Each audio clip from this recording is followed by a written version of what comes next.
Hey guys, so today I'm gonna show you how I took this birthday card my mom gave me and made it sort of like a dashboard divider situation in my mini happy planner. So right now I'm just taking out a, a page to use just kind of like as a marker just to help me with measuring.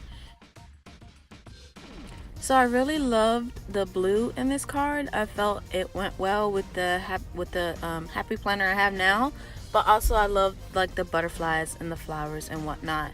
So it reminded me a lot of my mom and her style, but also mine as well. So right now I'm just taking my little page measure and figuring out what part of the card, I want to keep, because obviously I'm gonna have to trim this down because it's too big to go in my planner as its original size. So I'm gonna keep the little heart emblem or charm because I could always use that in a different project, or I may find a way to add it to this one at a later date. But right now I'm trying to pull the card apart, trying to just break it down into its separate pieces, and then I'll go into trimming from there. So I cut off the elastic and the charm, and then I pulled the paper with the message from the inside. As you can see, I go back and forth between measuring and then doing something and then going back and measuring again. So here I decide to go ahead and cut off the back half of the card because I won't need that, and that'll make it easier for measuring and then cutting the front part.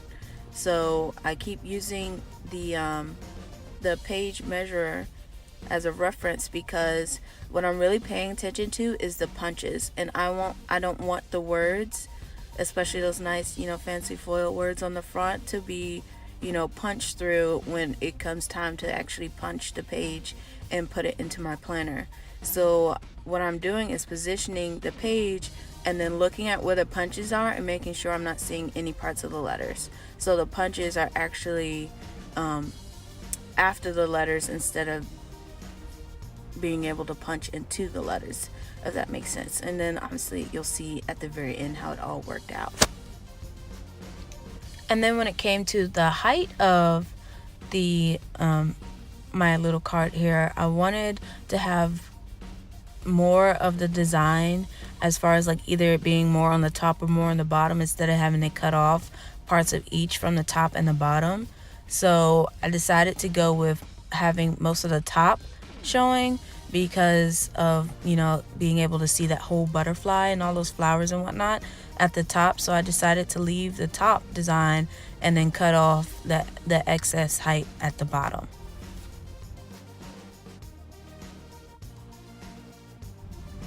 And then you see here I didn't push hard enough with my trimmer here, so I actually didn't cut all the way through the cardstock of the card. So I just went back with my scissors and got that off.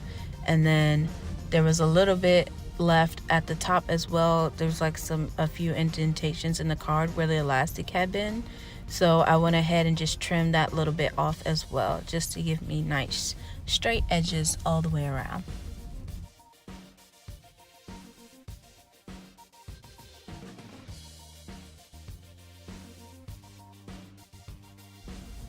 So there's the front piece, and now I will switch to the inside portion of the card and sizing that up the way I want it to be. And that will actually, the words will actually go on the back side of the front of the card. That way it's just, one piece front and back.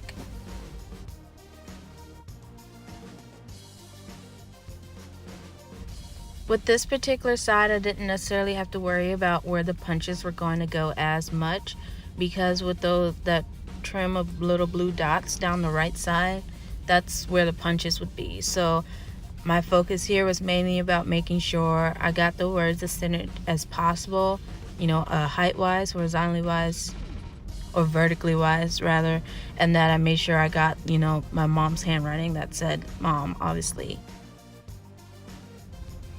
So I just realized that my glue runner or tape runner, whatever you like to call it, is all out. So, and I wasn't gonna run to the store just for tape. So I came up with the idea of using washi to adhere the two sides together. because I really like adhering the two sides before I put it through the laminator, just to ensure that nothing moves around, because that really irks me when I end up with white edges hanging over each other from it moving around in the laminator. So I really wanted something to adhere the two sides together.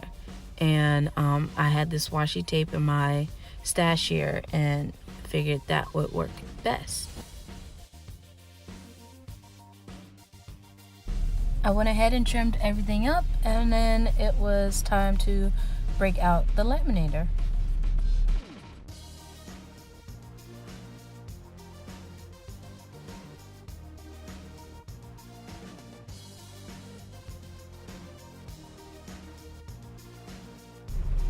And since my page is already good and measured out, I went ahead and put my little marker reference page back in my planner. And then I break out my laminator because I want to make sure that the washi I use to adhere the two sheets together on that one side is good on there. So I like to run it through the laminator just to get that heat on it and just make sure that seal is good and it's not going anywhere. Then it's time to go ahead and punch the holes into it.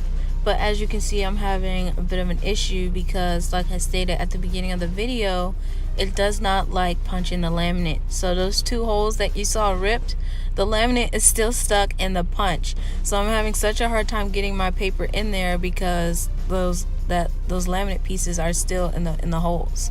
So once I'm able to get those out, I'm finally able to go ahead and punch my project. And then I grab a scrap piece of laminate paper that I had used for a previous project. I just trimmed off what I wasn't going to use, that way I don't waste laminate, and then it fit perfectly in this scrap piece, so I was able to go ahead and laminate it with this scrap piece of paper, laminate sheet.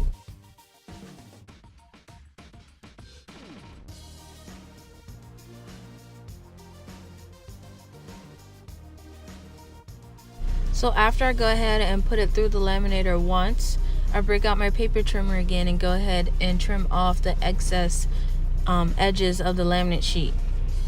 That way it's crisp and clean, and when I go through with my second and third pass is to make sure everything's sealed in because I've already done all the cutting.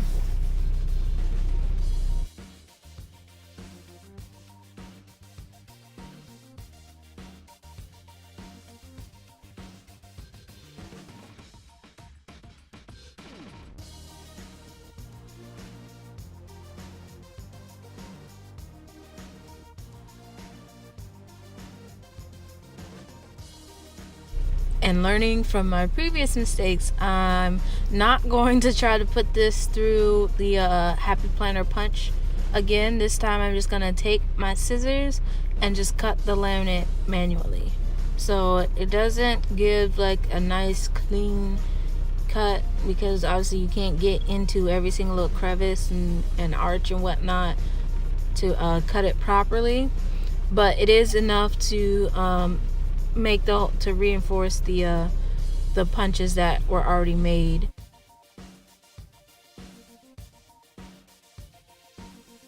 Once you put them on the disc, you can't even tell that the laminate isn't perfect.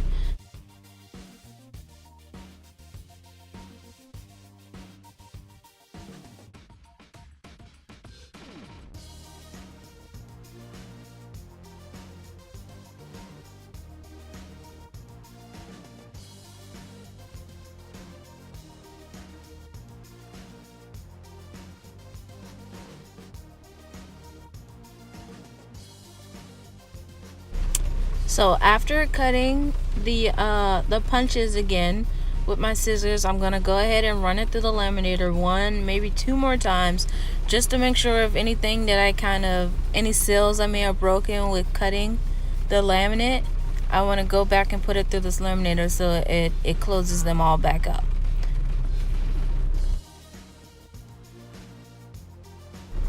And you're done. So you see I'm just kind of flipping, and I decided to put it in the December, right before the December tab. But I just punch it in my planner, and so now I can look at it every day if I want to, because it's right there and it's just a gentle reminder for me.